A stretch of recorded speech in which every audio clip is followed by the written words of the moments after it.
नमस्कार दोस्तों, आशा करता हूँ आप सब अच्छे होंगे और अपनी तैयारी पूरी मेहनत, लगन और ईमानदारी के साथ कर रहे होंगे। आज हम साइंस का प्रैक्टिस सेट नंबर 3 लेकर आए हैं। अगर आपने हमारे पिछले 2 प्रैक्टिस सेट नहीं देखे हैं तो उनका लिंक डिस्क्रिप्शन में मिल जाएगा, आप वहाँ से देख सकते हैं। डेली हम शाम के लिए 7:30 बजे या पर डे एक वीडियो हम साइंस जीके का लाने का प्रयास करते हैं और साथ ही एक वीडियो आपके लिए रीजनिंग या मैथ की भी पर डे हम लाने का प्रयास करते हैं, जिससे कि आपकी एकदम परीक्षा अनुरूप तैयारी हो सके। हम यहाँ पर PYQs यानी कि प्रीवियस ईयर्स क्वेश्चंस पेपर के साथ इंपॉर्टेंट नोट्स को इंक्लूड करके पढ़ा रहे हैं, जिससे आप एग्जाम पैटर्न के अनुरूप और पिछले वर्षों में आए हुए प्रश्नों के अनुरूप तैयारी कर सके। तो चलिए बिना किसी देर के वीडियो को शुरू करते हैं। लेकिन वीडियो शुरू करने से पहले अगर आप हमारे चैनल पर नए हैं तो प्लीज़ चैनल को सब्सक्राइब जरूर करें, और अगर अभी तक आपने हमारा टेलीग्राम चैनल ज्वाइन नहीं किया है तो लिंक डिस्क्रिप्शन में, आप वहाँ से ज्वाइन कर सकते हैं। देखिए प्रश्न नंबर 1 देखिए यहाँ पर कि यदि किसी वस्तु का वेग दोगुना कर दें तो क्या होगा। संवेग दुगना हो जाएगा, गतिज ऊर्जा 4 गुनी हो जाएगी। आप जानते होंगे P यानी कि मोमेंटम, संवेग m गुणा b होता है, यानी कि द्रव्यमान गुणा वेग। जबकि काइनेटिक एनर्जी या जिसे हम गतिज ऊर्जा कहते हैं K बराबर हाफ mv² होता है। ठीक है, अगर यहाँ पर ध्यान देने की बात है कि हम b की जगह दुगना कर दें, यानी कि वेग को b की जगह 2v कर दें, तो यहाँ पर जो मोमेंटम है यानी संवेग जो गतिज ऊर्जा है उसमें पूछ रहा है क्या परिवर्तन हो जाएगा। तो ध्यान दीजिए, अगर हम b की जगह पहले मोमेंटम यानी कि संवेग में b की जगह 2b रख दें तो m इंटू 2 गुणा जब b करेंगे तो 2mb हो जाएगा। ठीक है, तो क्या हो जाएगा, जो मोमेंटम था ओरिजिनल वो mb था, तो 2 इंटू पी यानी कि मोमेंटम दुगना हो जाएगा, यानी संवेग दुगना हो जाएगा। तो पहला ऑप्शन सही होगा। दूसरा देखते हैं, K बराबर 1/2 हाफ, मतलब हाफ mv² है। ठीक है, तो 1/2 m को ऐसे ही रखें और b² यानी 2v² कर दें। ठीक है, तो ध्यान दीजिए यहाँ पर 1/2 और यहाँ पर 2 दूनी 4 हो जाएगा, यानी कि 4mb² आ जाएगा। ठीक है, यानी कि mb² तो ऑलरेडी K था, तो ये तो K ही रहा, लेकिन 4 गुना हो जाएगा। ठीक है, क्योंकि ये 4 बाहर आ जाएगा। क्योंकि यहाँ पर एक कॉमन बात आप ध्यान दीजिए कि मोमेंटम में कोई भी स्क्वायर या कुछ भी नहीं है। जब दुगना करेंगे b के लिए तो ये भी p जो है दुगना हो जाएगा, जबकि b² है यहाँ, यानी कि अगर इसे दुगना करेंगे तो 2 दूनी 4, यानी कि ये काइनेटिक एनर्जी या गतिज ऊर्जा 4 गुनी हो जाएगी। ठीक है, तो गतिज ऊर्जा 4 गुनी हो जाती है, तो ये भी ऑप्शन सही होगा। तो इसका ऑप्शन नंबर 3 बिल्कुल सही आंसर होगा कि उपयुक्त दोनों सही है। बढ़ते हैं प्रश्न नंबर 2 की ओर कि सौर विकिरण किसके द्वारा मापा जाता है। Pyrometer, cryometer, barometer, manometer. सही आंसर है पायरोमीटर। जो सौर विकिरण है उसको पायरोमीटर द्वारा मापते हैं। क्रायोमीटर द्वारा जिनका टेम्परेचर बहुत लो होता है उनको मापते हैं। बैरोमीटर दाब मापी है, ठीक है, दाब मापने के काम आता है। तो बाकी मोनोमीटर गलत है, तो सही आंसर होगा इसका पायरोमीटर। प्रश्न नंबर 3 देखिए कि एक्सरे का आविष्कार किसने किया। Hopkins, Roentgen, Marconi, Buckle. तो सही आंसर है इसका रॉन्टजन ने, ऑप्शन नंबर 2, रॉन्टजन ने एक्सरे का आविष्कार किया। बढ़ते हैं प्रश्न नंबर 4 की ओर कि पादप कोशिका की भित्ति किससे बनी होती है। ये प्रश्न हमने पिछले वीडियो में ही बताया था कि पादप कोशिका की भित्ति जो होती है सेलुलोज से बनी होती है, और सेलुलोज मनुष्य के लिए और एक तरीके से अपच है, यानी कि इसे हम डाइजेस्ट नहीं कर सकते। ठीक है, तो इसका सही आंसर होगा सेलुलोज।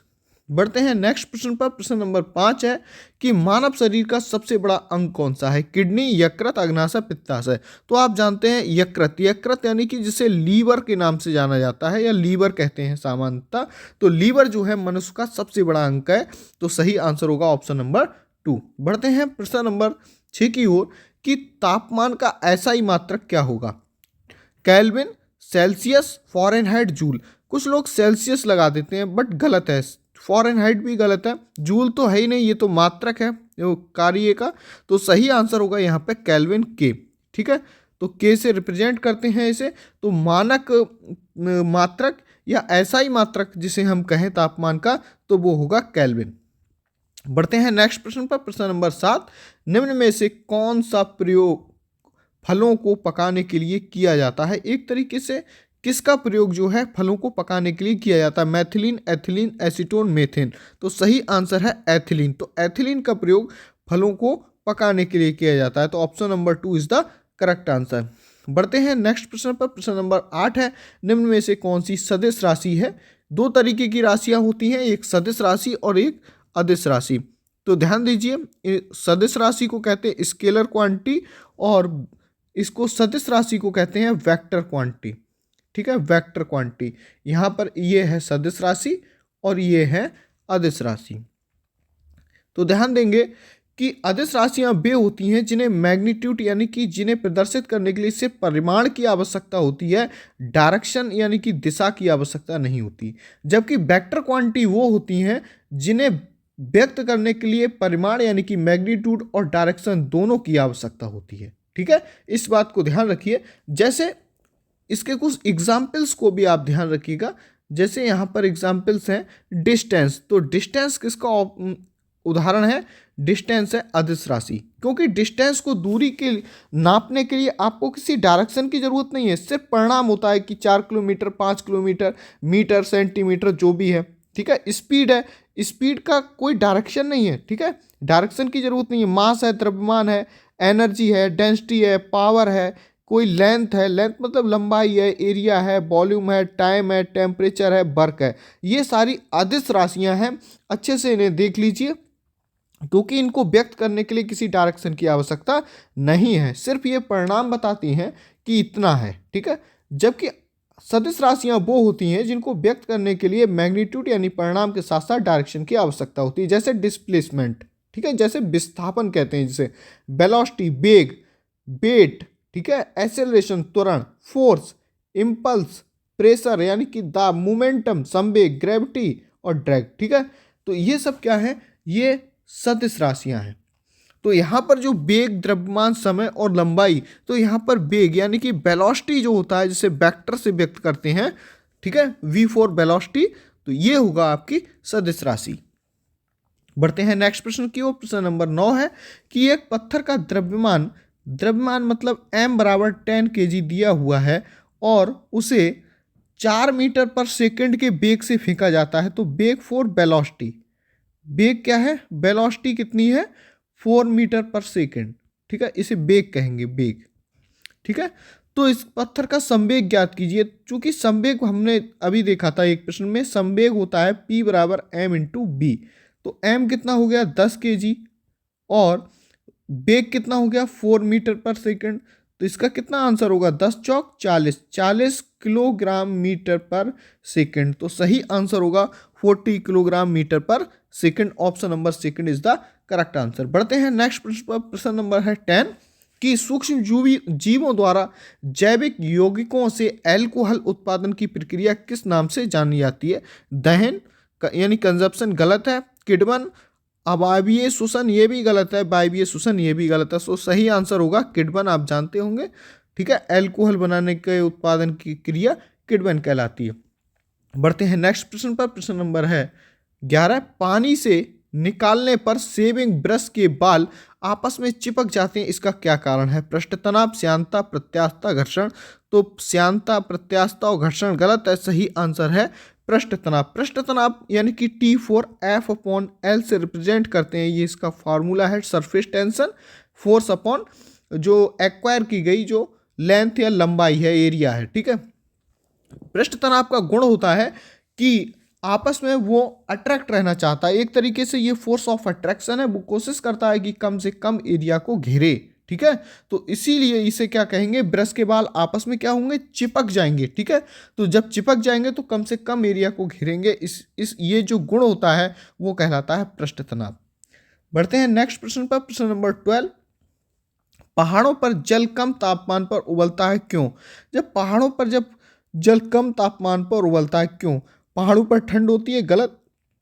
पहाड़ों पर कार्बन डाइऑक्साइड कम होती है, इससे भी इसका कोई लेना देना नहीं है। पहाड़ों पर वायुदाब कम होता है, बिल्कुल सही है। ऑक्सीजन कम होती है, इससे भी कोई लेना देना नहीं है। पहाड़ों पर वायुदाब कम होने पर जो बॉइलिंग पॉइंट है बीपी, वो क्या हो जाता है? कम हो जाता है। जब बीपी यानी कि बॉइलिंग पॉइंट कम हो जाएगा तो जो जल है वो जल्दी उबलने लगेगा। तो ऑप्शन नंबर 3 सही आंसर होगा। बढ़ते हैं नेक्स्ट प्रश्न पर। प्रश्न नंबर है 13 कि प्रश्न नंबर 13 है कि स्पिन ड्रायर्स यानी कि जो वॉशिंग मशीन होता है जिसे हम ड्रायर बोलते हैं, जिसमें कपड़े सुखाते हैं, गीले कपड़े में निम्नलिखित में से किसकी क्रिया द्वारा सुखाए जाते हैं? तो ध्यान दीजिए, एक बल होता है, दो बल ध्यान दीजिए यहाँ पर, एक बल होता है, कोई वृत्त है, और एक बल ऐसा होता है जो केंद्र की ओर वर्क करता है, ठीक है, इसे कहते हैं अभिकेंद्रीय बल। अब केंद्रीय बल यानी कि सेंट्रीपिटल फोर्स कहते हैं। लेकिन इसके जस्ट अपोजिट यानी केंद्र से बाहर की ओर एक बल कार्य करता है जो कि अभिकेंद्रीय बल के जस्ट अपोजिट होता है, इसे कहते हैं अपकेंद्रीय बल। तो इस अपकेंद्रीय बल जो कि सेंटर से बाहर की ओर वर्क करता है, जो कि अपकेंद्रीय बल के जस्ट अपोजिट होता है, इसके कारण ही जो कपड़े हैं वो जल्दी से सूख जाते हैं। तो इस तरीके की जो भी मशीन होंगी, ड्रायर्स होंगे, उनमें हमेशा अपकेंद्रीय बल यूज होता है, ठीक है। तो इसके कारण जो है कपड़े जल्दी सूख जाते हैं। तो ऑप्शन नंबर 2 सही आंसर होगा। बढ़ते हैं प्रश्न नंबर 14 पर कि एक फोटोसेल या सोलर सेल में प्रकाश ऊर्जा को परिवर्तित किया जाता है। स्थितिज ऊर्जा गलत, रासायनिक ऊर्जा भी गलत, ऊष्मा ऊर्जा भी गलत, सही आंसर है विद्युत ऊर्जा। बढ़ते हैं नेक्स्ट प्रश्न पर। प्रश्न नंबर 15 है किसी तत्व के परमाणु का परमाणु क्रमांक 17 है और द्रव्यमान संख्या यानी द्रव्यमान 36 है, उसके न्यूक्लियस में न्यूट्रॉनों की संख्या क्या है? देखिए, जो परमाणु क्रमांक ये हमेशा प्रोटॉन की संख्या के बराबर होता है, प्रोटॉन की संख्या के बराबर होगा, ठीक है, ये प्रोटॉन की संख्या के बराबर होगा। तो द्रव्यमान संख्या बराबर एक फार्मूला है, द्रव्यमान संख्या बराबर प्रोटॉन प्लस न्यूट्रॉन की संख्या, प्रोटॉन प्लस न्यूट्रॉन, ठीक है। अब प्रोटॉन प्लस न्यूट्रॉन हो गया तो द्रव्यमान संख्या 36 दिया हुआ है, प्रोटॉन कितना हो गया? प्रोटॉन कहते हैं परमाणु संख्या के लिए 17 हो गया, प्लस हमें न्यूट्रॉन की संख्या निकालनी थी, तो इधर से इधर ले जाएंगे तो ये घट जाएगा, तो ये आएगा 19 इज इक्वल टू न्यूट्रॉन। तो न्यूट्रॉन की जो संख्या आई वो हमारी 19 आई, तो सही आंसर होगा ऑप्शन नंबर 2 19। बढ़ते हैं प्रश्न नंबर 16 की ओर कि निम्न में से किसका प्रयोग नोदक या रॉकेटों में ईंधन के रूप में यानी कि फ्यूल्स के रूप में किया जाता है? द्रव हाइड्रोजन, द्रव नाइट्रोजन, नाइट्रोजन का उपयोग नहीं किया जाता और आर्गन का उपयोग भी नहीं किया जाता। देखिए, नाइट्रोजन का उपयोग भी नहीं किया जाता, तो सही आंसर बचा आपका द्रव हाइड्रोजन और द्रव ऑक्सीजन। तो option number 4 is the correct answer. बढ़ते हैं प्रश्न नंबर 17 की ओर। सूर्य में ऊर्जा का निरंतर सृजन किस कारण से होता रहता है? नाभिकीय संलयन, विघटन नाभिकता, नाभिकीय विखंडन, कृत्रिम विघटन नाभिकता। सही आंसर होगा इसका नाभिकीय संलयन, ठीक है। हाइड्रोजन बम में भी यही यूज होता है, हाइड्रोजन बम, ठीक है। तो सही आंसर होगा इसका नाभिकीय संलयन। तो ये हाइड्रोजन बम है या सूर्य में ऊर्जा का निर्माण लगातार है, वो नाभिकीय संलयन पर ही आधारित है। बढ़ते हैं प्रश्न नंबर 18 पर कि फोटोग्राफी की फिल्म बनाने में सिल्वर से कौन से लवण का प्रयोग किया जाता है? ध्यान दीजिए, सिल्वर ब्रोमाइड AgBr2, इसका प्रयोग फोटोग्राफी में किया जाता है, फोटोग्राफी। और सिल्वर क्लोराइड, ठीक है, और सिल्वर सल्फेट, सिल्वर नाइट्रेट, एक सिल्वर आयोडाइड होता है जिसका प्रयोग कृत्रिम वर्षा कराने में किया जाता है, ठीक है। तो जो इसका जो सही आंसर हो गया वो हो गया सिल्वर ब्रोमाइड। तो सिल्वर आयोडाइड भी ध्यान दीजिए, इसे कृत्रिम वर्षा में, ये प्रश्न भी बहुत इंपॉर्टेंट है। बढ़ते हैं नेक्स्ट प्रश्न पर। प्रश्न नंबर 19 कि किडनी स्टोन यानी पथरी में निम्न में से क्या पाया जाता है? Sodium oxalate, calcium oxalate, sodium chloride, calcium acetate. देखिए, एसीटेट भी नहीं होता है और सोडियम भी नहीं होता है, तो जो आंसर बचेगा, क्योंकि यहाँ सोडियम नहीं होगा, तो आंसर बचेगा आपका कैल्शियम ऑक्सीलेट, ठीक है। तो सही आंसर है कैल्शियम ऑक्सीलेट। बढ़ते हैं प्रश्न नंबर 20 की ओर। जिन पौधों पर बीज बनते हैं किंतु पुष्प नहीं लगते, क्या कहलाते हैं? ब्रायोफाइट, टेरिफाइट्स, आवृत बीजी, अनावृत बीजी। तो इस तरीके के पौधे हमेशा अनावृत बीजी पौधे कहलाते हैं। बढ़ते हैं नेक्स्ट प्रश्न पर। प्रश्न नंबर 21 देखिए कि वनस्पति विज्ञान की वह शाखा जिसके अंतर्गत कवकों का अध्ययन किया जाता है क्या कहलाती है? उसे माइकोलॉजी कहते हैं, ठीक है, ध्यान दीजिए, माइकोलॉजी कहते हैं। और जिन्हें शैवालों का अध्ययन होता है फाइकोलॉजी कहते हैं। तो सही आंसर होगा ऑप्शन नंबर 2 माइकोलॉजी। प्रश्न नंबर 22 देखिए, निम्नलिखित में से किसे जैव उर्वरक के रूप में प्रयोग किया जाता है? यूरिया, एजोला, खोई या क्लॉस्ट्रिडियम? तो सही आंसर है एजोला। यूरिया जैव उर्वरक नहीं है बल्कि रासायनिक उर्वरक है। खोई भी यूज नहीं की जा सकती और क्लॉस्ट्रिडियम भी नहीं। तो सही आंसर होगा जैव उर्वरक एजोला। एजोला एक शैवाल है, ठीक है, ध्यान दीजिए, शैवाल है और इसका प्रयोग जो है खेत में जैव उर्वरक के रूप में विशेषकर धान या खरीफ की फसलों के लिए किया जाता है। बढ़ते हैं प्रश्न नंबर 23 पर। मानव शरीर में लाल रक्त कण का निर्माण कहाँ होता है? हृदय, तिल्ली, यकृत, अस्थि मज्जा? तो इसका सही आंसर है अस्थि मज्जा, बोन मैरो। यहाँ पर जो है लाल रक्त कण जो आरबीसी होते हैं, रेड ब्लड सेल्स, इनका निर्माण होता है। बढ़ते हैं नेक्स्ट प्रश्न, प्रश्न नंबर 24। शरीर में हीमोग्लोबिन का क्या कार्य है? ऑक्सीजन का परिवहन, जीवाणुओं का नाश, रक्ताल्पता का निवारण, लौह का उपयोजन? सही आंसर है जो ऑक्सीजन का परिवहन है वो हीमोग्लोबिन का मुख्य कार्य है। बढ़ते हैं नेक्स्ट प्रश्न पर, प्रश्न नंबर 25। रक्त का शुद्धिकरण कहाँ होता है? फेफड़ा, हृदय, किडनी, यकृत? तो सही आंसर है किडनी। किडनी में जो है ब्लड का जो शुद्धिकरण होगा वो किडनियों के द्वारा होता है। आशा करता हूँ वीडियो आपको पसंद आया होगा। मिलते हैं नेक्स्ट वीडियो में, तब तक के लिए जय हिंद, वंदे मातरम।